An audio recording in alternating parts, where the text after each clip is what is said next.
With the new version 104, we introduce a new search feature. If you create a new app, you had to provide the app information manually, package name, app name, and so on.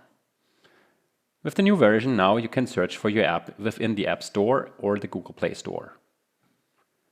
Important thing, of course, this only works if your app is in a published state. For demonstration, I search for my small demo app. It's a running pace app called Sky Pacer. I find it on Android, but I also find it on iOS. So I select iOS. This app is published in English, or in the English market as well. If it would only be published on, say, the German market, I had to select German language in here. And I click on search. And here is my app. I just click on it, click on finish, and my new app has been created.